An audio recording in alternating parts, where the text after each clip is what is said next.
right, that was the, excuse me, we'll come to order, please. That was the final card for public participation. Thank you all for that. At this time, I'll recognize our Superintendent, Dr. O'Malley, for the Superintendent's report.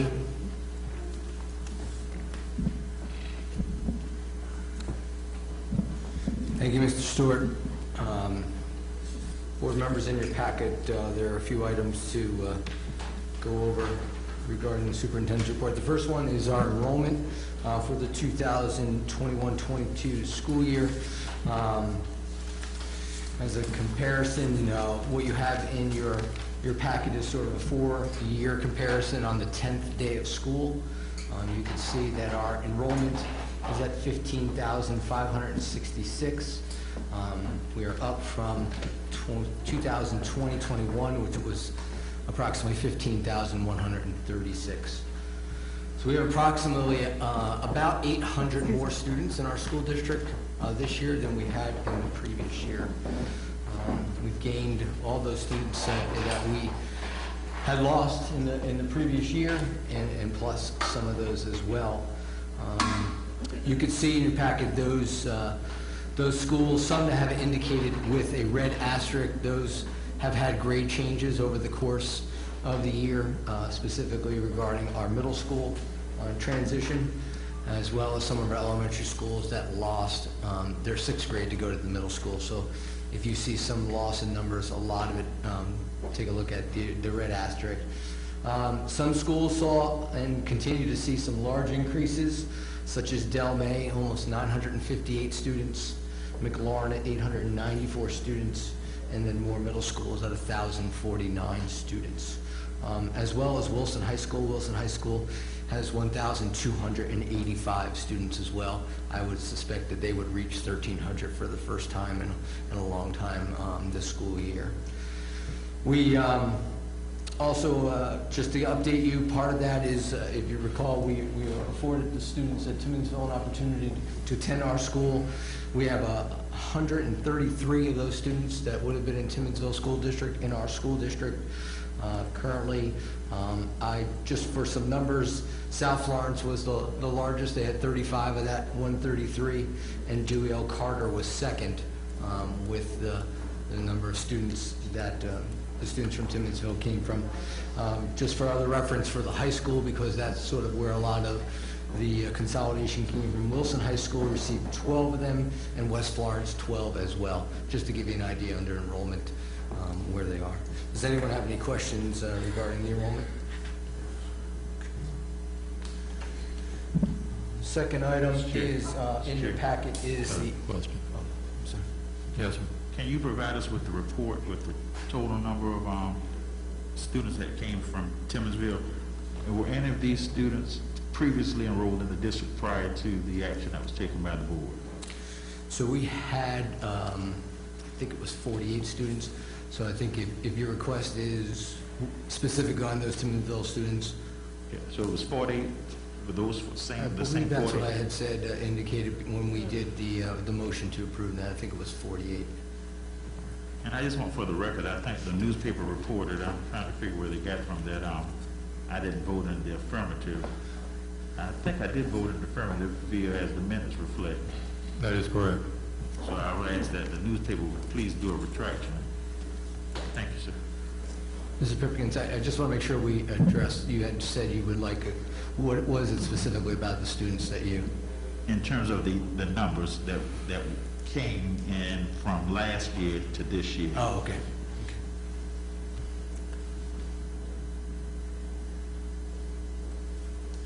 Okay. Item number 2 is in your packet as well. It is how the district will, what categories the district will be spending the ESSER money. ESSER 3 for our school district was $40,291,960. Of that portion, as you can see in your packet, 20% of that money has to go specifically to learning loss, and those plans are being developed now. Obviously, with some of the events occurring now, it becomes a little bit trickier than some of the plans that we had originally put in place. So that leaves us about $32,233,568.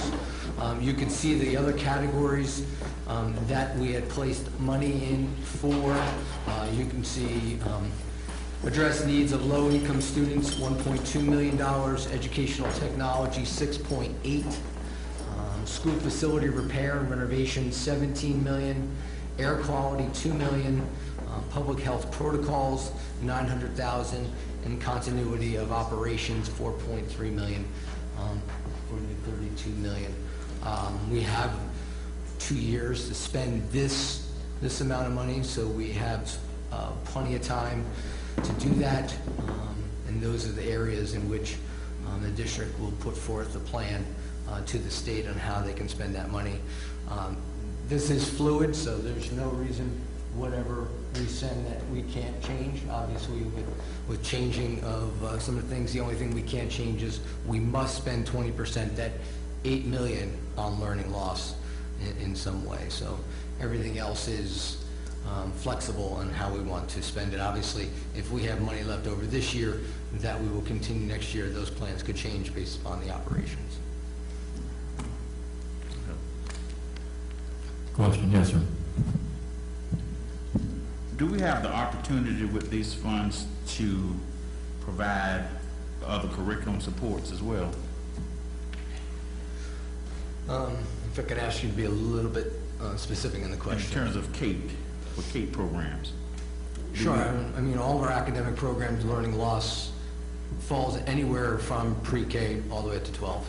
All right, so I guess what I'm saying in terms of learning loss and, for example, some fees that students have historically paid, I know some districts have attempted to eliminate those types of things to ensure that across the board, children and families have no adverse additional out-of-cost pockets, but we still have a lot of ours that have not experienced any shift or even reduction. Can those things be considered, and how would that be developed for discussion?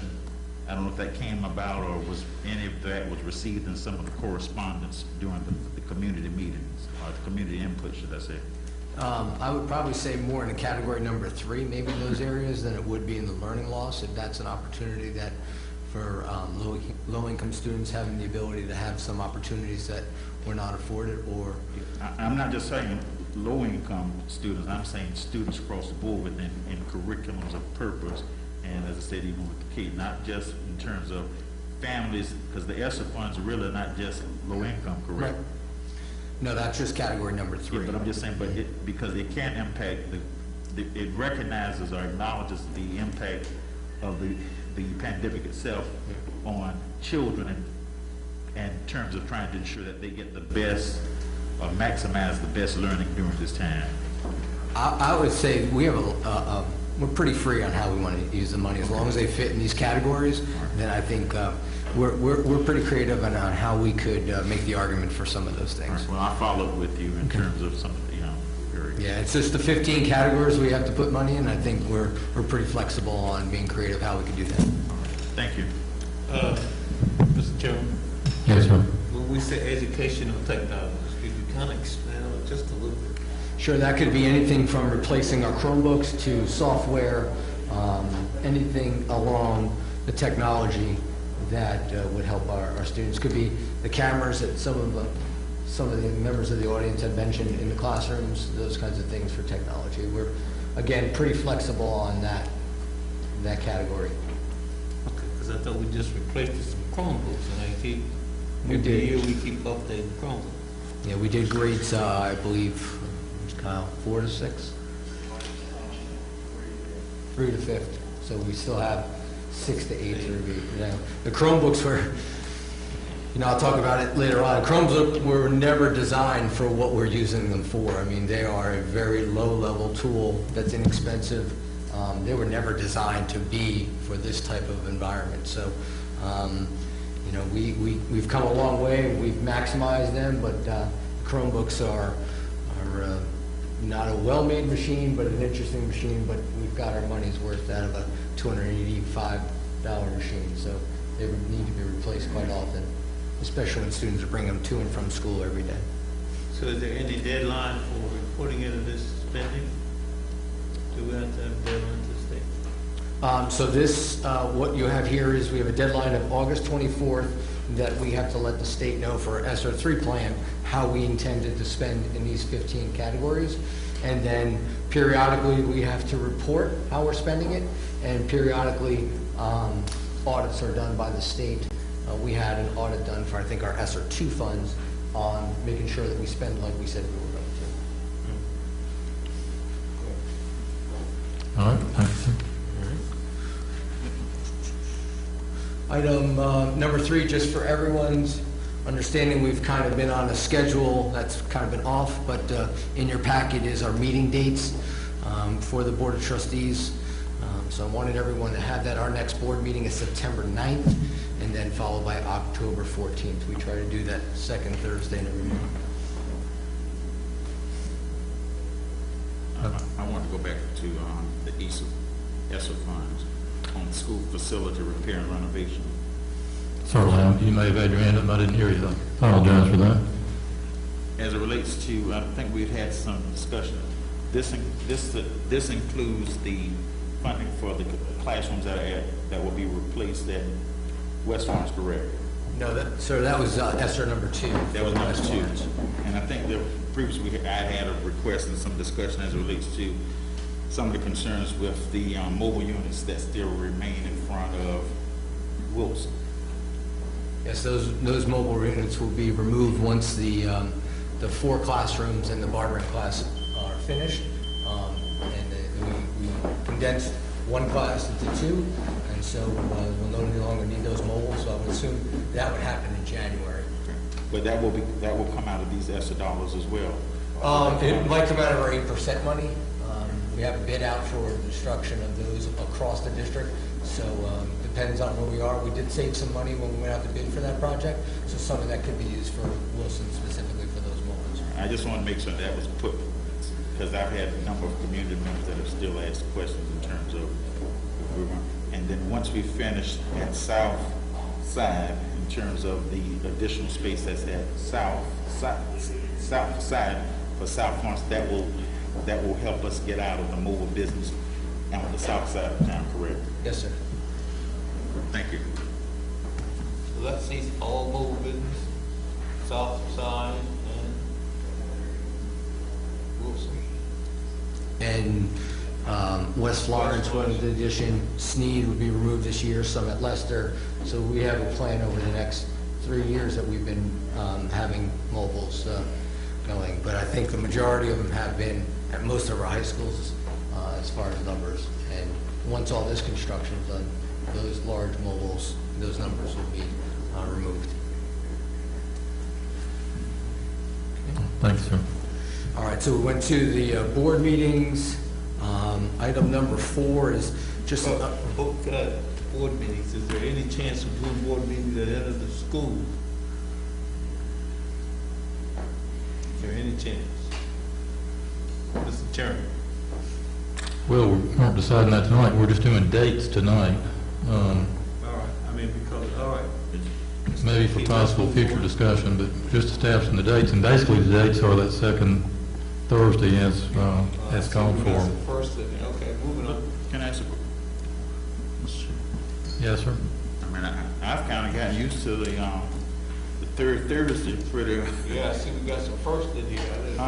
So, I mean, is that open for discussion? Because at once we had talked about trying to even meet a little bit more frequently, and then we had previously talked about also trying to do the board retreat or some level of discussion, since we've had new board members as well. Yeah. So I think that is something we'd like to follow, I guess, with some of the issues we're discussing tonight. We, intend to follow up on some of those suggestions, and we can address scheduling going forward. But so I know we're just basically publishing what would be required under policies, what that is. And I guess what I'm saying, particularly as it relates to the summer months going forward, or even some, I mean, can we have some discussion in terms of if the third Thursday is good, or if there are things in terms of what's going on as relates to the calendar, not just being locked into the third Thursday itself. Right. So again, just purposes of the superintendent's report, which is not for action, this is just publishing what the second Thursdays look like through the year. Doesn't foreclose anything, so receive that as food for thought and consideration. We can address those points appropriately in a retreat or as an action item at a future meeting with suggestions for any variance from that. And I think this will help the public, because I've gotten a number of calls in terms of this changing during the summer months.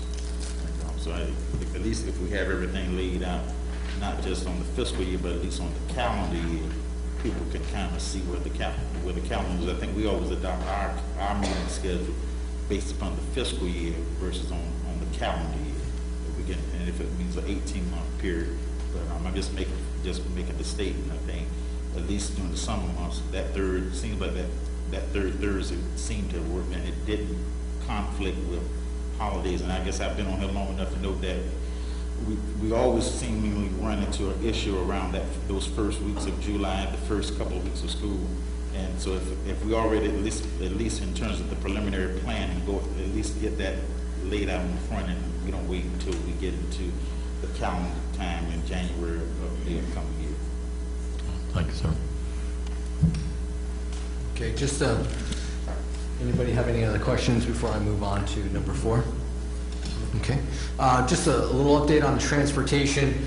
As many of you know, there's quite a bus shortage across the country, and you'll see it more and more on the news. But we currently have 48 drivers, and good news, we have close to 25 of our own staff members that are driving buses, that are also teaching and doing other duties in our schools. So we're very thankful for them to step up and help the 48 drivers that are driving currently.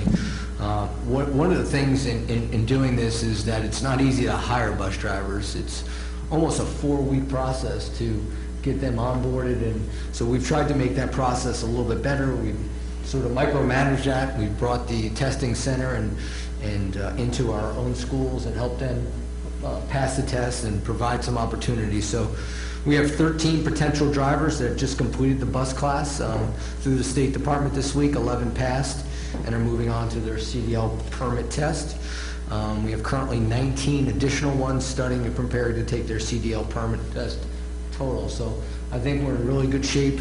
I would say if we get half of those drivers, we'll be in a much better position to deliver our services and have the opportunities if someone calls out not to do that, and those double runs will end. So I think in the transportation world, we're in a much better position than most. Questions on that?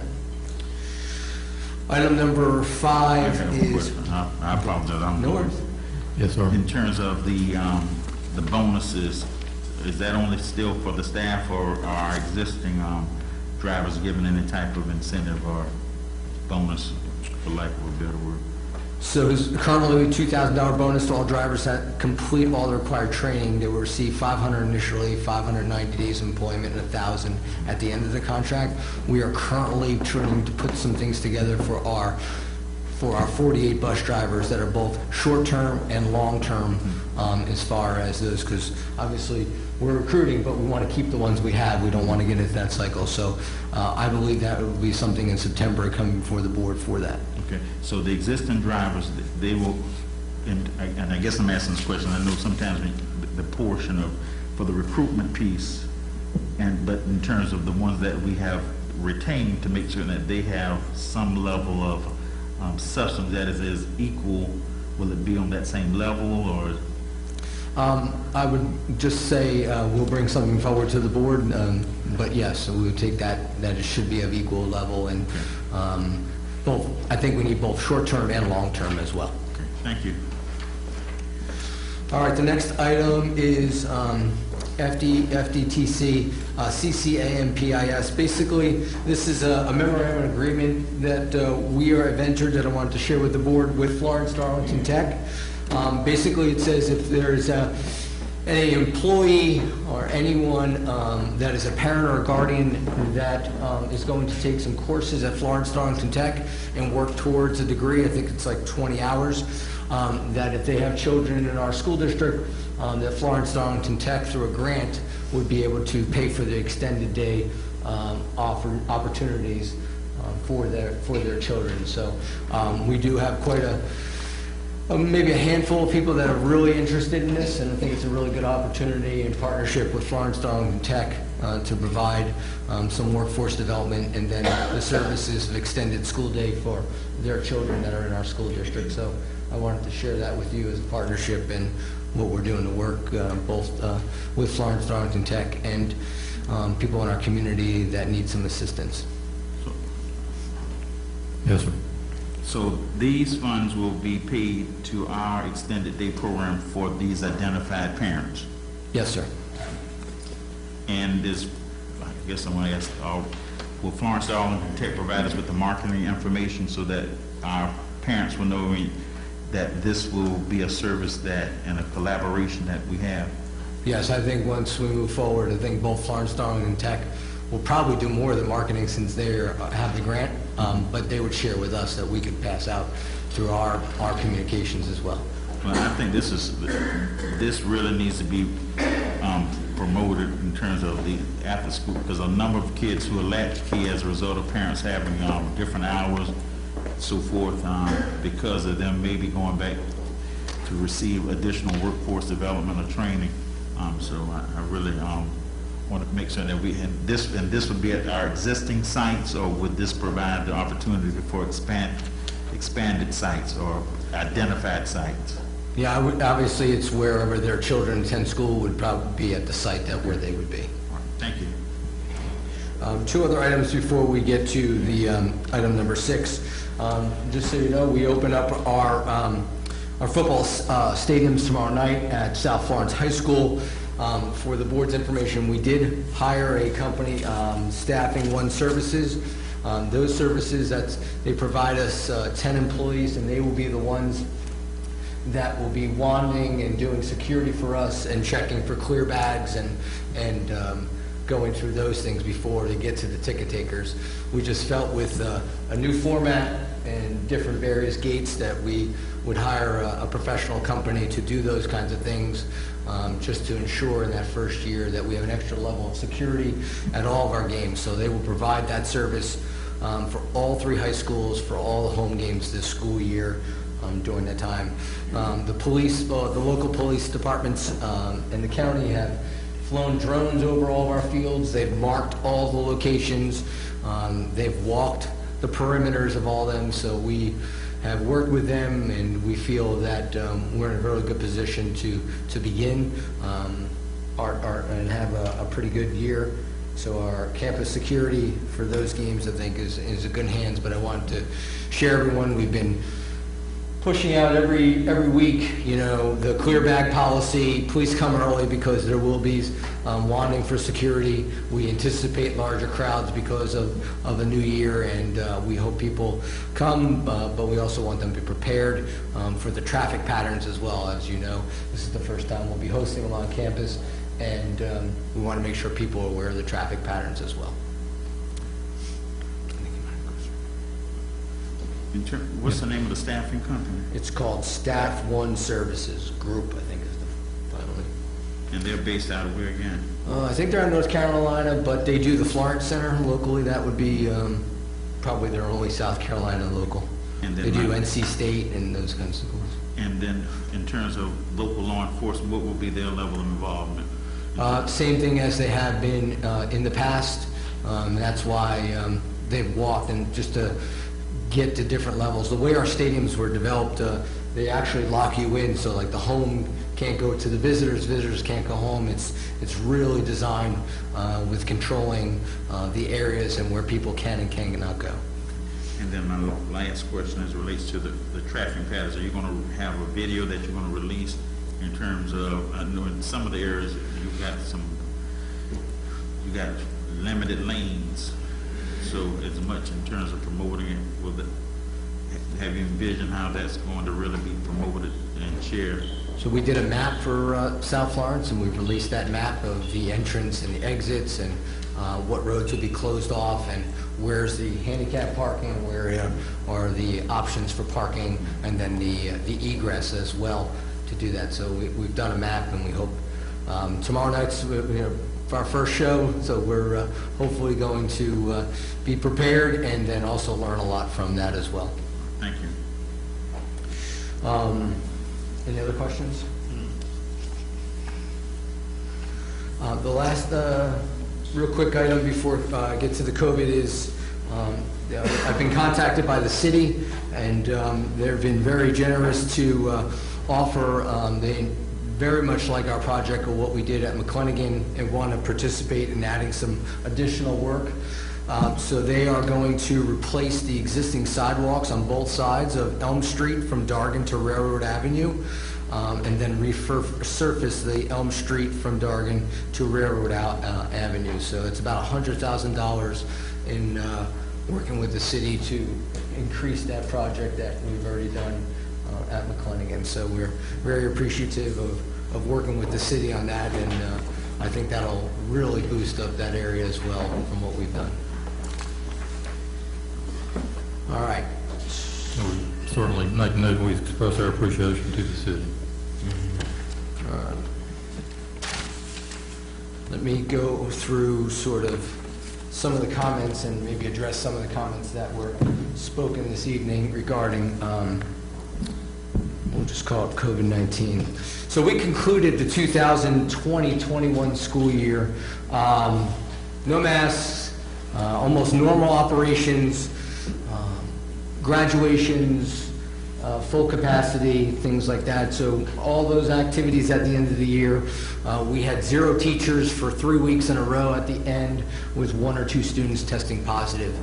So we really ended the year on a positive note, almost as much as we could back to normal operations. And so all summer long, we began to prepare for normal operations again. We knew we would start much earlier. There was, I think, only one other school district in the state that started before us, which was Greenwood County, and they started a week before, which is the week that we started with our teachers. So we really prepared for all indications that we were going to have a normal school year. Like most people, we were all excited to not wear masks, not have to social distance, and if you were around anywhere in the summertime, people were getting back to sort of normal routines, vacations, and things like that. So we prepared to do that, and I think there was nothing wrong with us preparing for that. There was no indication that we would have anything else. We started the year, we release our, every Friday we release our positive cases, students and staff. We've been doing that for the past, I guess, 18 months that we've been involved in this or so. So we've been doing that same process every week and reporting it to DHEC. And I think Ms. Holzbach will come up later to talk a little bit of that. DHEC has a dashboard, and they only report anything above 5 positives in a school, and they report on Tuesdays and Fridays, so they're really actually a week behind by the time we give them. That's why we share with our staff our results on a weekly basis, and I think we've been doing that all along, and I actually haven't had a single person ask me for those in the past 10 months along those lines. On week 1, we had 8 students and 8 staff members. Week 2, this past week on Friday, we had 115 students and 14 staff members. I would say this week we are trending at that same level, probably a little bit more with students. One of the questions that I get asked quite frequently is, how come we don't release our quarantine numbers? And I think it's really twofold. If I can say, people equate quarantines to positive cases, and that's not the case. And so it's hard to unravel something that gets out there that may not be factual. And then DHEC always changes sort of the quarantine. I think many of you are as frustrated as we are that what is a quarantine, what's not a quarantine, And by changing those things, that would allow us to maybe misreport something. And so by reporting the quarantines, it's just an enormous number that everybody could just be in shock of. Sometimes it's a whole football team, sometimes it's just a class, sometimes it's just 2 students in the class. So I don't necessarily believe that it's an important thing other than to create more fear, because there's not a lot of facts that go along with the quarantine, and every quarantine is different. And whether it might be 50 kids just because it was a football team or a cheerleading squad is much different than maybe a classroom. So that's really why we do that. A lot of people just think we're hiding. There's no reason. I have no reason to hide. I have no benefit from it. I live it every single day. I have no benefit from it at all. So I just want to make sure everyone understands that's why we do it, because there's just so much misinformation out there. I can't even begin to talk about Facebook. That's why I want to give you numbers, because our 115 students becomes 10,000 by the time the next person. Everybody wants to increase something by 10 to be the person that reports it. So those are the numbers that we have right now. I would suspect that our staff numbers probably will remain the same, but our student numbers will probably increase quite frequently, a little above the 115 that we're going. So at this point, in the school year, many of you said we're just unprepared. Well, I wouldn't use that word, but that's fine. I'll take that. No one takes this more personal than I do, that we wanted to do the best we can to offer it. But we were preparing last year to start virtual. We had an additional month to do it and to hire people, and we started it with virtual so we can move off of virtual. It's much harder to do virtual once you start fully. And we're able to manage what we have because there is still a teacher shortage as well, and that's an important part of this. So to unravel this, to just give everyone virtual is much harder. Not an excuse, but it's much harder given where we are and how we're starting. So we're doing our best. It's not perfect, but you can guarantee that we'll get better every day, and we'll continue to do that. So I'll take that personally as a responsibility, that we will get better, and I think with your patience and understanding, all of us are trying to get through what we are. The number one thing for us is to remain in school. That is the main thing for us. Remain in school and reduce the number of quarantines. I think that is really a big issue for us, and I think that's something we can do. And we've been working with the principals to ensure that we can reduce those quarantines. That 3 foot, is much easier to do in elementary school and middle school. High school it's almost physically impossible because the kids take so many different classes. It's hard to understand whether they're on a football team, in a band, in chorus, in AP history. If you have students in high school, it's a much harder contact tracing to do and to keep them. But we are trying to do those 2 things, provide as best of education that we can, and limit the number of quarantines. And I think we can limit the number of quarantines by just being smarter and doing some things that we've done in the past. We all want to be out of this. It took a right turn on us, and we just have to pivot and do the best we can. We have plenty of supplies. There's no need for anyone to donate. If we need something, we'll ask, but we've been able to have tons of money to buy supplies and masks and all kinds of things, and we've had them stockpiled because when other schools weren't asking for them, we were asking for them. So we're in a good position. We have all those things. We just want to make sure, and we start the school year with making sure everyone has soap and hand sanitizer and masks everywhere that we can do. So I think we really went after it with that we were going to get back to normal, and I'll talk a little bit about some of that. But we have to pivot now, and that's what we're going to do. And you'll see a lot of other schools in the same position. But we will do better. We can do better. And I think that's what you can hear from me this evening, that we'll pivot to provide some of those options to everyone as we go forward. We believe our quarantine numbers will go down significantly. We've learned a lot over the past 2 weeks as well. And working with the principals, I think everybody has a better understanding of what our goals are and how we're going to achieve them. Just talk a little bit more about the virtual school. We've been looking at our numbers, And I hate to say this, but virtual school, I mean, think about 2 years ago, when I first arrived, we only had computers in 3 schools. We only had computers in 3 schools.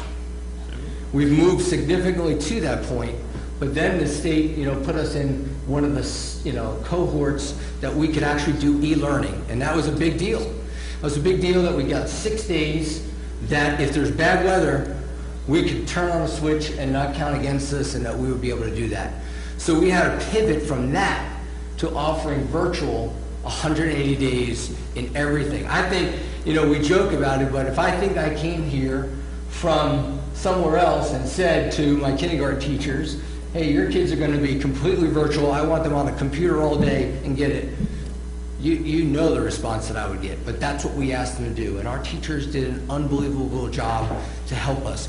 But there's nothing that replaces students in the classroom with a teacher, period. I don't care. And I'm a big technology guy, but that is it. And that's what we need to get back to, because they call it a learning loss. It's an abyss in the lower grades. I mean, we have the data. We're talking about some schools losing almost 70%. Everything that we gained backwards. We're talking about less than 7% of the kids passing at a grade level. So we've got a lot to do. We have made such progress, and everybody's worked so hard.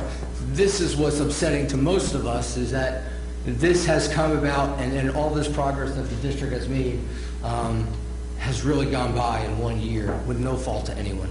So I'll repeat, it had nothing to do with the teachers. They did everything they could to make this work for every child in the system, but virtual just doesn't work. You just can't do it. It's just hard to do.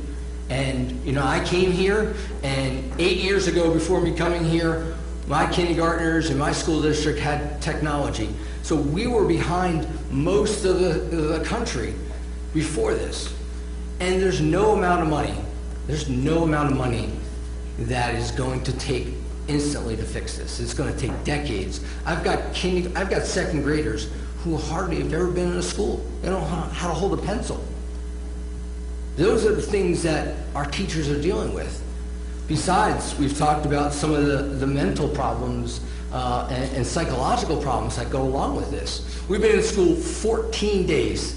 I have 14 suicide attempts. So that's what we're dealing with. And so it's not even me, it's the teachers in the classroom. So they've got all this to work on. And that's why we're trying to stay in school and do everything we can and every tool that we can have to stay in school, to keep our kids here, keep them safe. Another quick thing, Pickens County, if many of you have heard, last week, they were the other school district, they started a day after us. They went out completely virtual. On that Friday, which was their 9th day, they had 142 cases. They went e-learning this whole week. They just announced they have 233 new cases while those kids were home. That's right. So what we're trying to say is, when we did virtual last year, it worked because everybody was shut down. Things were shut down. There was nowhere to go. Now, everything's open. So I can quarantine a student. That doesn't mean they're staying home. They could be going to a club soccer. They could be doing all those things.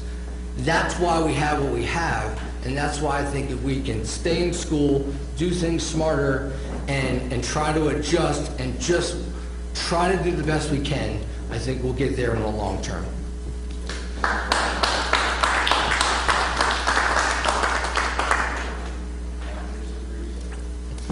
So, Let's come to order, please. I just kind of want to go through, quarantine very quickly. It's a very simple definition. It's 3 feet, 15 minutes cumulative in a 24-hour period.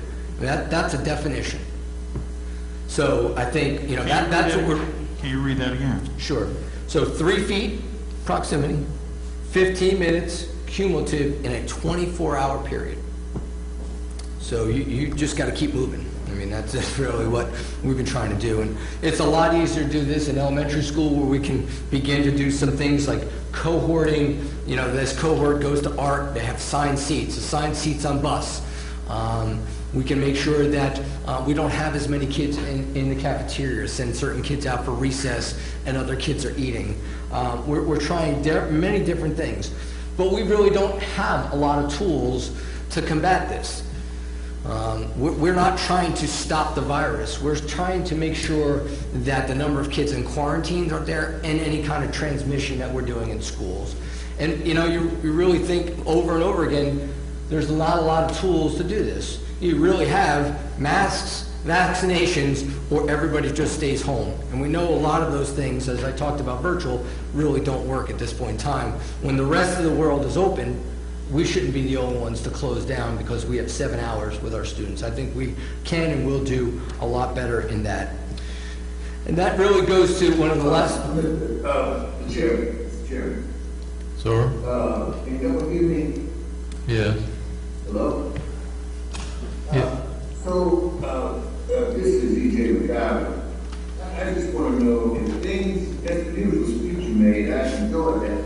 But what I want to know is, if things go south, what do we have? I mean, I hope everything goes well. But if things have to go south, and the reason I'm saying this, I saw so many people in the hospital when I go by and have my checkup every day. And I'm just wondering, if things go south, what backup plan do we have? I mean, if things go well, we appreciate it. But if things have to make a turn, what happens? Do we have another plan that we can lean on if things go in a different direction? Yes. That's my question.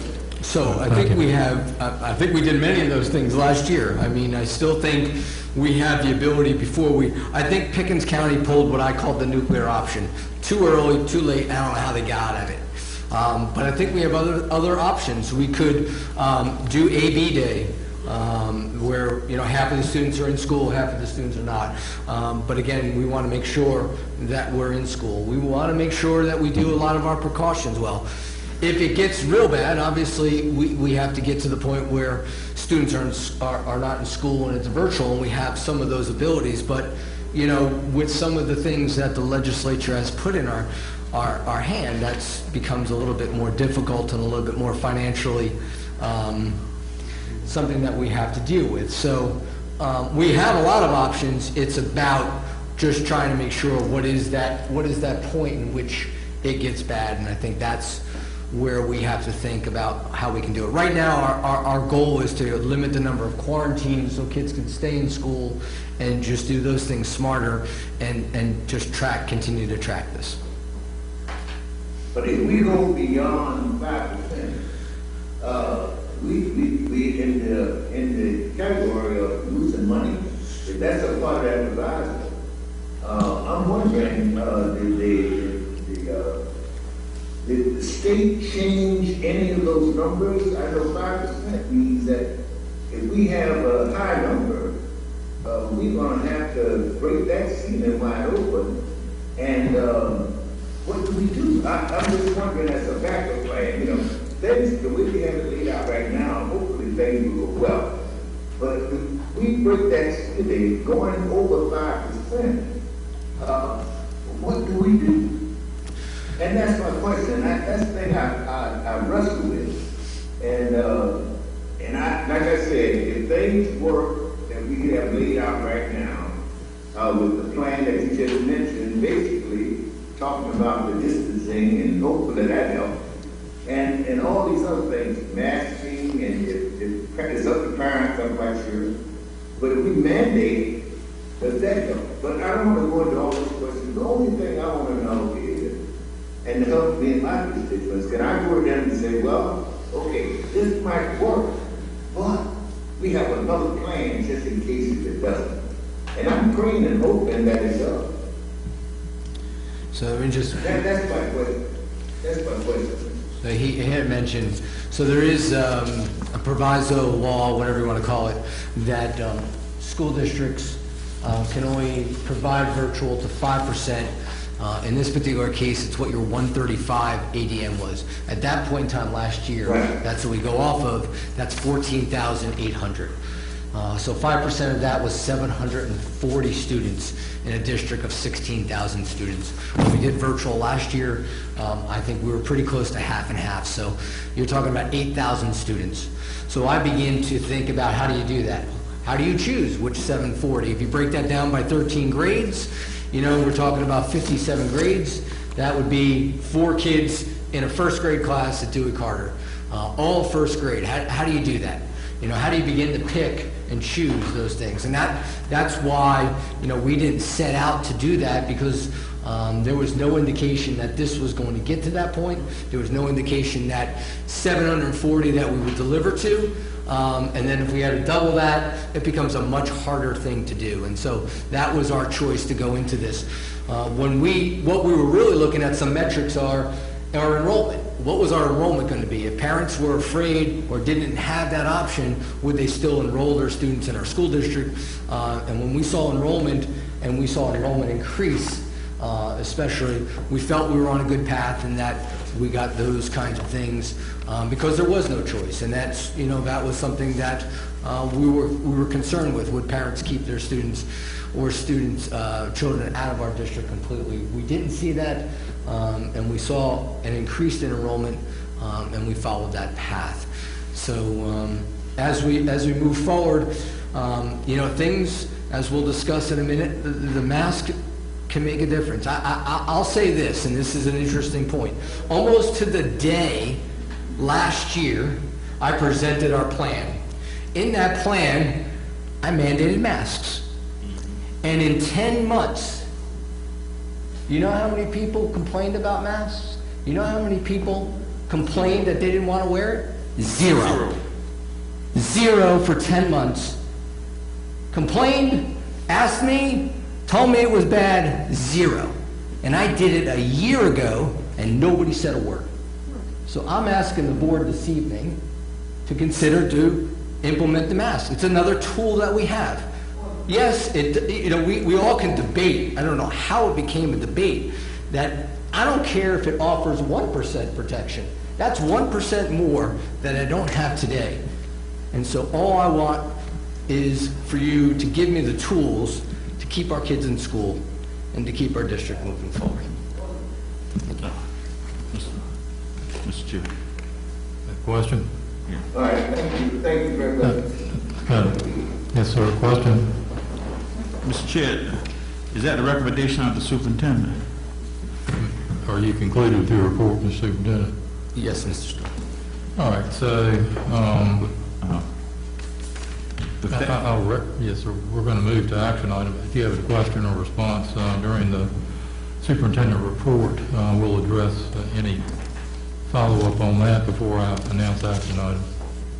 Oh, I just want to make a comment, because I think last June, the superintendent and I got into a debacle in reference to masks, and the point that he made as it relates to there wasn't a bit of kickback, so to speak, as it relates to them. I think that point is well observed, and I think it speaks volumes for itself.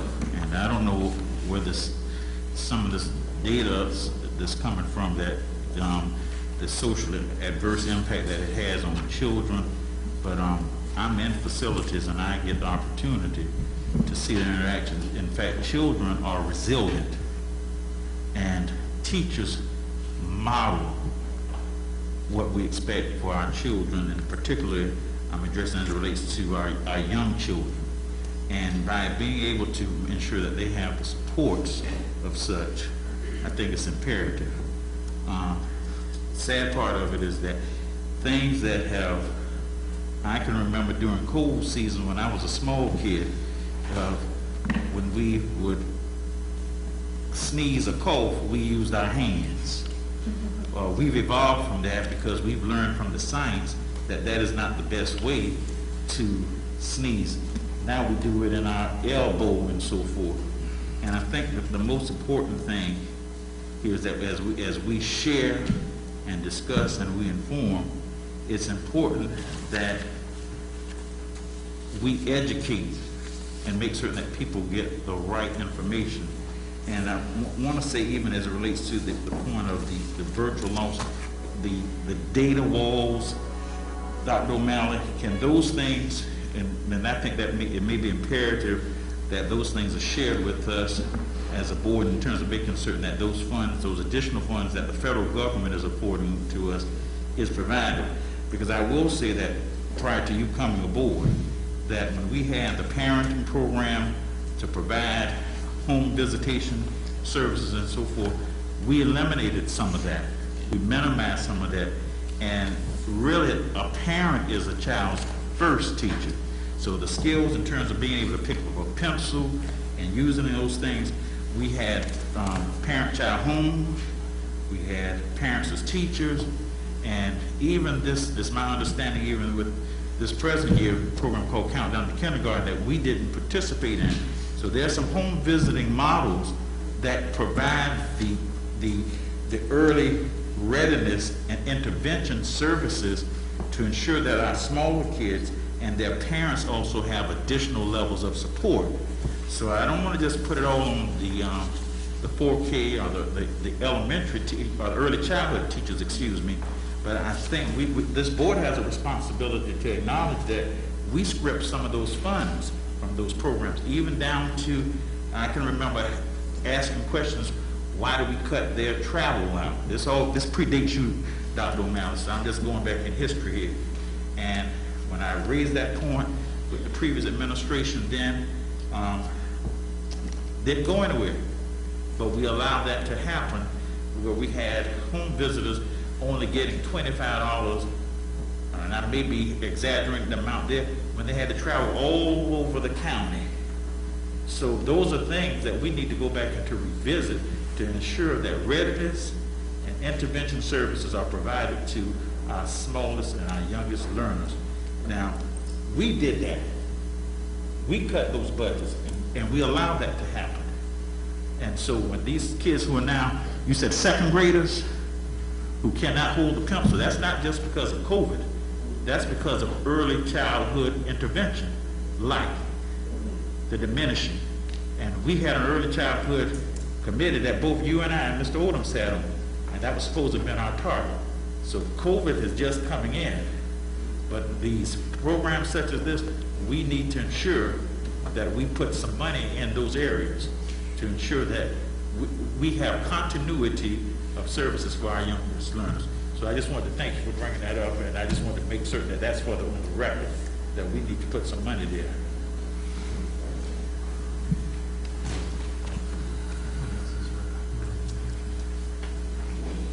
You want to get to the action items? Okay, that's all right. Okay. Any other questions on that before thank you, Mr. Superintendent. I'll call board members' attention then to our action items for the evening. Action item number 1 is the COVID-19 / masking requirement as appropriate. I'll recognize Dr. O'Malley. Thank you, Mr. Stewart. As I concluded, what I'm asking the board this evening is that if we could go back to a masking requirement for indoor only school facilities and/or buses as well. I think it worked well last year, and last year we even had it outdoors. I mean, people went to football games, and I was out there, and again, I'll say not a single person ever questioned the mask or part of it. So I think we can use this tool to help us get through it. And I would ask the board that we only do it for a short period of time to see where we're at. And I think that's an important part of this. So a 60-day maybe duration to maybe that October board meeting. But we just need another tool to try to stay in school, try to stop the spread, and revisit it after a period of time. I think would be something worthy. And I feel that as I explained how we prepared for school, I think the intention of the legislature was very much along those lines. I mean, remember, they did this back in May, when all of us were saying, we're happy this is gone, this is it, and I think the intent for them at that time was maybe this is over and we're moving forward, and things change. They don't have the ability to change as quickly as maybe we do. So I think for us, it's just provide us a tool in a short period of time to take a look at that we could use indoors because of the number of students we have, as well as students that aren't eligible for vaccinations.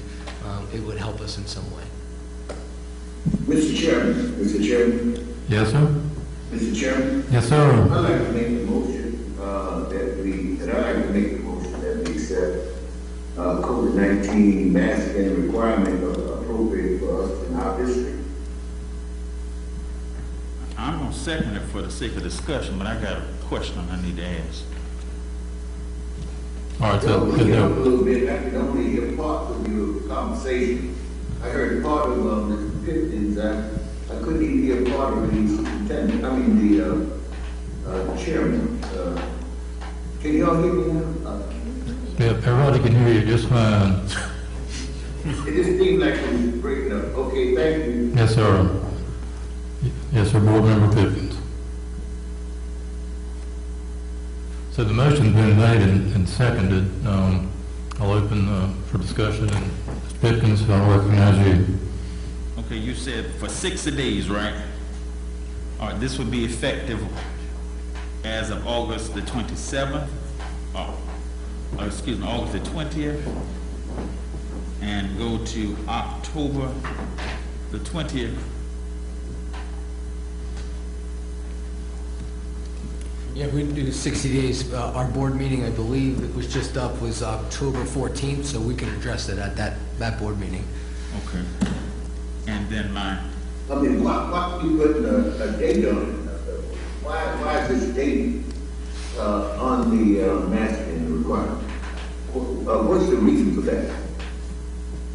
I think at this point, we want to just see if it's a feasible way of where we are, and is it stopping? I mean, what I said about Pickens County, they sent their students home, and yet there 100 more students testing positive, and they were home. So I think I personally, and it's up to the board, I think there should be a time period associated with it, just like we did last year when we did virtual. We addressed it every 9 weeks or so. I don't like to do things for the whole year. We clearly obviously don't know where we're headed, and I think it just gives the board an opportunity to address where we are at a certain period of time. Okay, all right. Thank you very much. Thank you. Let me go around. Ms. Carter? Yes. Dr. O'Malley, is this only for the kids when they're inside of the buildings? Are we proposing that we mask them outside on the playground and in other areas? I see on here that it says students may remove masks and face coverings on a case-by-case basis for specific instructional needs, including recess, physical education, extracurricular and athletic activities as determined by the superintendent or his designees. So does that mean when they go outside that they can remove these masks? Is that what we're saying, or do they have to ask you, get your permission to schools every time they do this? No, we were asking only for interior, so it would be inside his building, so not at a football game, but yes to a volleyball game. So, Yeah, and during inside the the school day, building. and on school facilities, and in school owned buses and things like that. So the kids, when they go out for their recess, I think they can. That is my recommendation, mask yes. off. Outdoors, they do not need to wear a mask. all right, am I missing something in the packet? Where's that in the packet? It is under, let's see, under students, and come down to where it says, It might be in the email. students shall wear masks or face coverings at all times. I must be missing something. Come on. It's in an email, Mr. Goodman. This is an email. I haven't seen emails today. I'm looking, because I'm only just going on the motion that was just made on the floor. But the motion that been made on the floor doesn't. But is it based upon this? Based That's not what my Because motion. I'm not gonna vote for something that I don't know what I'm voting for. Well, I'm voting for what was the motion that E.J. McIver and I just made. Now, you just add of the detail and something that Well, needs to be each of read. us, each board member received this afternoon, and Well, understanding in an email, and that's what I'm reading from. Well, let me clarify, each of us did not receive it in the board packet, and I I reviewed the board don't have it packet. in the packet, but it came But in it this should, afternoon. but the board functions. Well, I'm not voting straight out, Mr. Pipkins, on anything until I see it in But it writing. should be in the board, for protocol, point of order. And I'm not gonna belabor the point, but we have a board packet, and everything pertaining to the board actions is not based upon an email, but via the board packet. Now, the motion that was made was not even reference to an email. It was a motion, and I second the motion based upon what the superintendent's recommendation was. Now, the activities that the Madam Board Member has just mentioned here were not activities that were even discussed. So it appears as if the motion is trying to be sidelined. No, in I just terms of- believe, Mr. Pipkins, that you need to discuss what is in that motion, the But- total of it, before this board votes on it. But that I was- want to know what I'm voting for. But that was not in the motion. That was not in the motion, and that was not in a packet. It should have been discussed, the motion in full, before. Well, It was voted. I believe that's what we're doing now. We're So, discussing. so let me bring us back to order. So there's a motion on the floor, there's discussion taking place. Mr. Pipkin's information that was provided through the superintendent's office that came today, it's information that speaks to how that requirements would apply. So I'll give you a moment to look at that. Well, I just have to This read. is, excuse me, this is not a matter of inconsistency. We want to be clear tonight what the motion is, what's being recommended, what's being acted upon, or being asked to be acted upon. So Point of order, Mr. Chair. we will take our time. Yeah, point of order. When did this go out to the board, Well, let's What see. time? That was 3:18. 3:18 a.m. or p.m.? I don't believe it was a.m., if it was this afternoon. All right, so by via of such, that encroaches upon the 24-hour notice.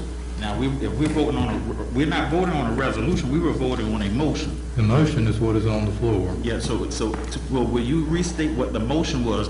Because the motion was not a resolution.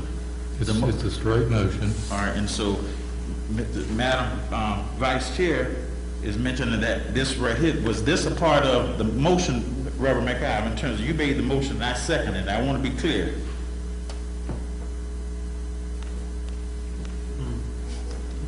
I think he's on mute.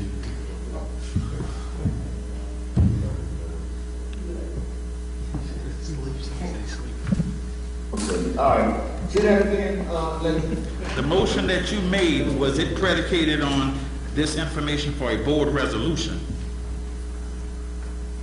It was in the action items that I saw, but, and the main thing I'm looking at, Point of order, Mr. actually, Point of order, this was not in the, point of order, this was not in the action Now, he's item. referring to the agenda. Refer to number one. But I'm asking him, I'm specifically asking him about this resolution. His motion does not reference a resolution. Yeah, that's what I'm asking him. no, I didn't see a resolution, no. All right. All right, so, With the computer reading. Mr. McIver, can you hear me? Yes, sir. All right, Mr. McIver, would you be so kind as to restate your motion that's on the floor, please, sir? Okay, my motion is, action item number one, COVID-19 national requirements as appropriate. And, that was I was going on what the superintendent requested and asked for 90 days. And the follow-up The super- information that super- we got, was from the question that, Alexis, mentioned a few minutes ago. But my primary thing was basically going on the action item number one. That's what I was. All right, and let me just, My motion on. all right, let me clarify, the superintendent's recommendation was 60 days, not 90. So your motion was to, 60 days, but in 90 days? that's what the superintendent said, so your motion was to be consistent with his recommendation, so the motion then is that the board would enact the masking requirements, if I would restate it, consistent with the practice followed last year for a period, for a period of 60 days that was seconded by Board Member Pipkins. So for clarification, the document circulated simply provides some information as to that implementation. It clearly states that the superintendent, by this motion, is empowered with administering that or his designees, which simply means that those who he authorizes to assist with that implementation, that's all that means. So, again, stating this very simply, the motion on the floor as seconded is the recommendation is for 60 days until I believe the dates were beginning tomorrow, August the 20th, until October, was it 20th? That'll be October 20th. All right, whatever 60 days is. That the superintendent would administer this in a manner consistent with that which was practiced last year. I would like board members McIver and Pipkins to hopefully offer what would be a friendly amendment to that you would accept as follows. And give me just 1 second.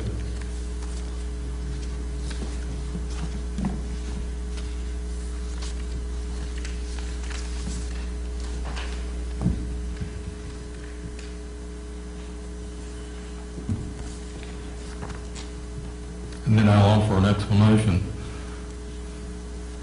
That currently budgeted state funds would not be utilized in administering the masking requirements. If you will accept that, I will explain why I'd like that to be part of the motion. I'll agree. I'll agree. All right. And the reason for that becomes part of the motion, is that the budget proviso, to my knowledge, out in the public, has been overstated by certain individuals, perhaps media or otherwise, and has reported it in a way that I think goes beyond what the proviso, in my opinion, actually said. And I want it to be crystal clear that in empowering the superintendent, should the board so act affirmatively, that it is not our intent to act in violation of the proviso as it was written. The proviso, to my understanding, states, quote, "No school district or any of its schools may use any funds appropriated or authorized pursuant to this act to require that its students and or employees wear a face mask at any of its education facilities. This prohibition extends to the announcement or enforcement of any such policy." So this proviso could only address itself to the budget that the legislature tacked this proviso onto, not to any other sources, in my opinion. So to that extent, I wish to make it clear that our intent is to be mindful of legal requirements, but more especially to be mindful of our responsibility to ensure the safety and well-being of those who are entrusted to us. Understanding there are reasonable differences of opinion. I don't question anyone's goodwill, but on the balance, decisions have to be made. And on that balance, I think, according to the way this proviso was written, that if that can be administered within those parameters, then I think I'm perfectly comfortable. And I would ask the superintendent if, in fact, with that friendly amendment, are we able then to proceed as you did last year nonetheless? I would just make clear, I think Ms. Calder was clarifying something. My recommendation is just indoors. It is not for outdoors. But the question I had just put then was, with the motion as amended, this can be administered with monies that are not included within the parameters of this proviso. Correct. We have plenty of masks throughout the district that, so there's no need to even purchase any. All right, thank you, sir. Mr. Chair. All right, I'm going to recognize, all right, Mr. Pipkins.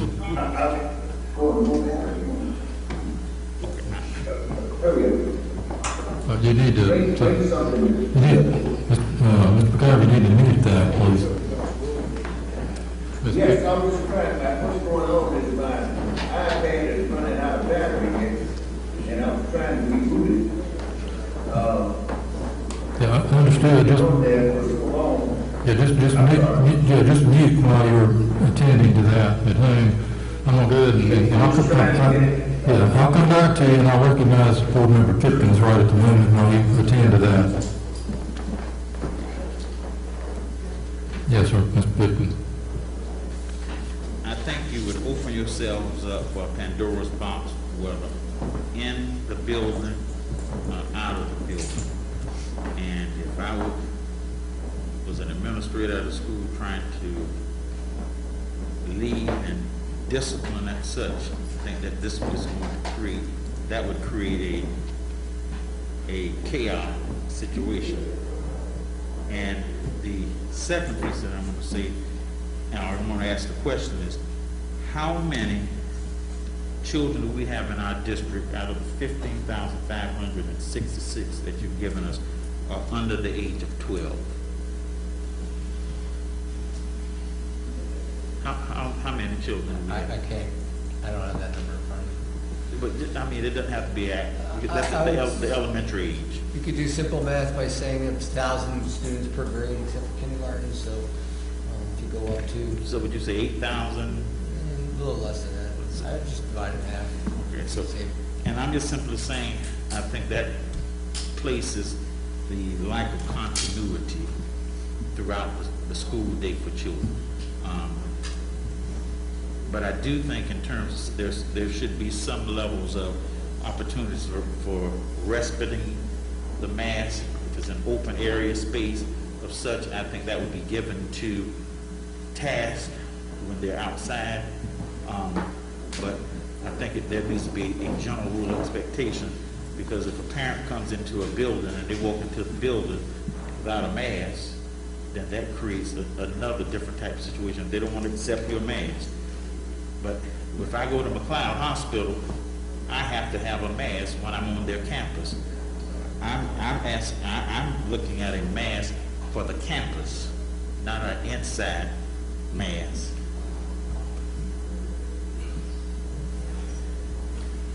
Well, again, I believe that the motion is that the same manner as was practiced last year would be authorized through board action tonight. That's the motion on the floor. Yes, sir, Mr. President. At this time, could you call the vote? Could you call the vote? I can, yes. All right. Let me. Okay, I'm back. All right, very good. All right, so the question has been called. Motion's on the floor, has been seconded. I don't see any other hands or questions. Those in favor would please say aye. Aye. Those opposed, likewise. All right, I hear none. That motion passes. Thank you. So for the record, so that's unanimous? That's unanimous.